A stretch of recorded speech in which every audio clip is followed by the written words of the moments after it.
Okay then, Mark, so taking a look at these two swings now. The one on the left-hand side, I say, looking down the line, pretty decent in terms of posture, arm hang, distance from the golf ball.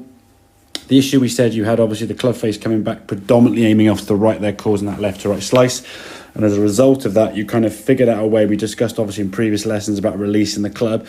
You've basically created what we called a bit too much outside release. So the club now, when it comes back into the golf ball, as opposed to letting the arms fall and kind of unhinge this way, the club now kind of coming a bit more over the top, often causes the club to hit the ground behind the golf ball. So yes, it might square the club face up, but at what cost? As we said, you're often sacrificing quality of contact. So as you come in the golf ball here now, you see the club sort of hitting the ground there and bouncing up, quite an awkward sort of post-impact position here now as you go through, because the hand's trying to save it, the follow through, as we said, very much sort of club tilting quite a long way down here, and the ball, as you can obviously see, then going quite low left. So and eventually sort of get to where you want to get to, but the hand at this position, pretty much a sort of telltale sign you've tried to sort of save it with the hand. So what we've got to try to fix now is getting that club face at address. When it sits down, we're going to sit it down aiming close with our normal grip, and then we're going to tilt this shoulder, this hip back a little bit, so the shoulder alignment gets a bit more square to target,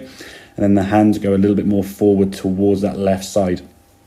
It's going to create a slightly different sort of setup without really changing the grip. You're just changing the position, so you're more, as we said in the session, more to the right side of the club.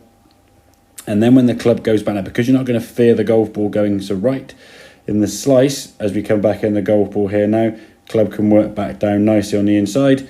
Good release of that club here now as we come into impact, and you can see the golf ball now flying towards target, and the follow through now, because the hands aren't trying to save it, is working a lot more over this left shoulder. So the hands are working much more efficiently and not using sort of excessive wrist hinge to square the club face up. And as we can see with this one now, flying down the left hand side and basically staying there, because the club face now is a lot more neutral.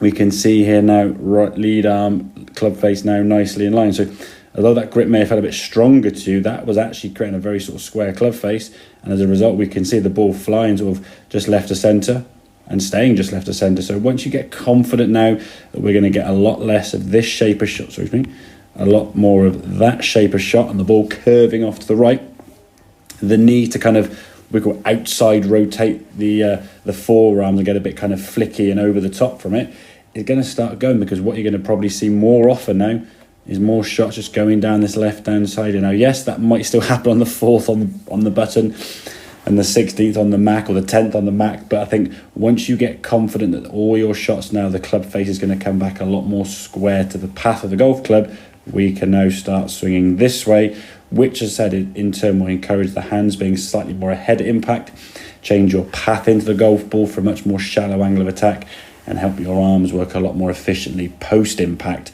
getting a much sort of stronger, more efficient flight. So work on that change on the range. As I said, if you hit 2 shots on the driving range, even if they're little kind of cutty ones, if they end up missing right of kind of where you would accept, then do that club twisting. Make sure the next one, I don't care if it hooks through your left foot, just hit it as left can be. Really turn the club face down. It's kind of retraining the brain to see a different shape of shot. What you instinctively do and are very good at is when the ball curves a bit to the right, you go, I know how to fix that. I can get the golf ball hooking left with my hands. But the problem is it's very inconsistent way of doing that. So if we can fix the fault at source and with a static change, far easier going forward there, Mark, in terms of trying to rely on hand action timing at the best part of 100 mile an hour. So hope that makes sense. Any questions, obviously give me a shout, and I'll catch you next lesson. Cheers, buddy.